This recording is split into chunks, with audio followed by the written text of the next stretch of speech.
মারা হয়েছে ওকে, ঠিক আছে। বাড়িতে যদি ও প্রেগনেন্সি অবস্থা নাকি যেটুকু এসে দেখলাম নিজে নাকি পেট কেটে বাচ্চা বার করেছে, যেখানে সামনে সরকারি হাসপাতাল আছে, কোনো রকমের সেটুকু ব্যবস্থা করেনি, কেউ জানে না, তার বোনও নাকি জানে না, আমরা তো জানিই না। আমাদের প্রত্যেকের নাম্বার ব্লক করা, আমার বোনের সাথে যেন আমাদের যোগাযোগ করতে না দেওয়া হয়, ঠিক আছে। এরপরে ও নিজের হাতে ওকে পুরোপুরি মার্ডার করেছে। এর শাস্তি আমরা চাই। ও কোনো রকমে যদি থানা থেকে একবার বেরোতে পারে তাহলে কিন্তু আপনারা ওকে পাবেন না।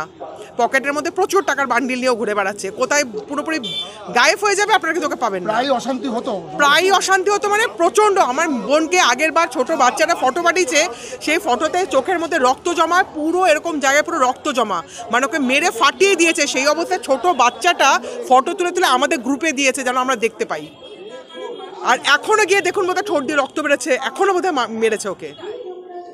চেহারা দেখলে বুঝতে পাবেন ওর বাবা একজন। অভিযোগ করছেন মার্ডার করা হয়েছে। একেবারেই তাই, এছাড়া কোনো অপশনই নেই।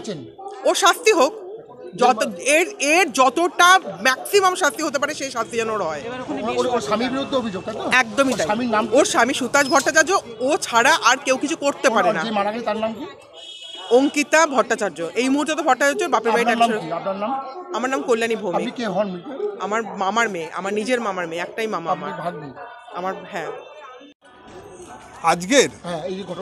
আজকে আমি ওই 3:30 বাজে এরকম সময় ঘরে শুয়ে আছি। আমার এই পাটা একটু চোট আছে, আমি আজ অফিস যাইনি, এই মানে বেরোয়নি কোথাও, তো শুয়ে আছি। তখন একটা ফোন এলো সুতাজের। সুতাজ মানে হচ্ছে আমার, মানে যাকে পুলিশ নিয়ে গেল এখন, আমার শালির মেয়ের হাজব্যান্ড। হাজব্যান্ডকে পুলিশ আটক করেছে আজকে আটক করেছে, এই তো নিয়ে গেল।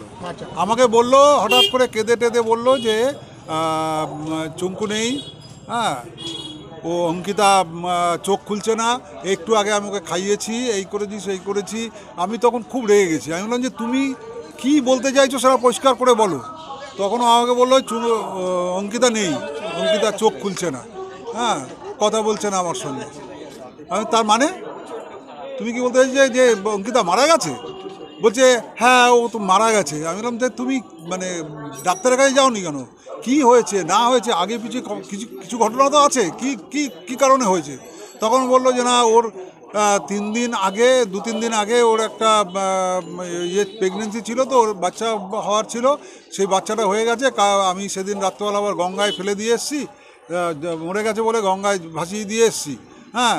তারপরেও ভালোই ছিল, খাওয়া দাওয়া করছিল, সব কিছু করছিল, হ্যাঁ। এই দেখো না এখন কি হয়ে গেল, আমি এখন কী করবো? এইটা বলার পরে আমি প্র্যাকটিক্যালি পাজলড হয়ে গেছি। পাজলড হয়ে যাওয়ার পরে আমি আমার মিসেসকে বললাম যে কী করবে?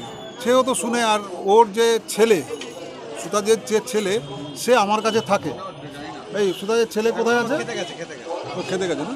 আচ্ছা, ছেলের এই 10 বছরে পড়লো। একটাই ছেলে। কি মনে করছেন, কি আপনার ভাইজি কি মনে করছেন?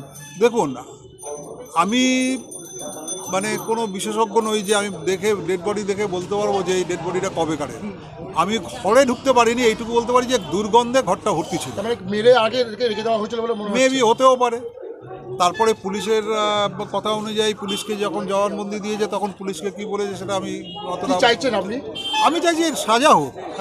সাজা তো হবেই, কারণ হচ্ছে প্রথম কথা হচ্ছে দিনরাত ড্রিঙ্ক করতো, 2 জায়গায় চাকরি করে। প্রথমে একটা জায়গায় চাকরি করতো, সেখানে আপনার ওই ইছাপুরের ওই সাইডে কোনো একটা জায়গায়। কি অশান্তি চলতো সংসারে? অশান্তির তো কোনো কারণ নেই।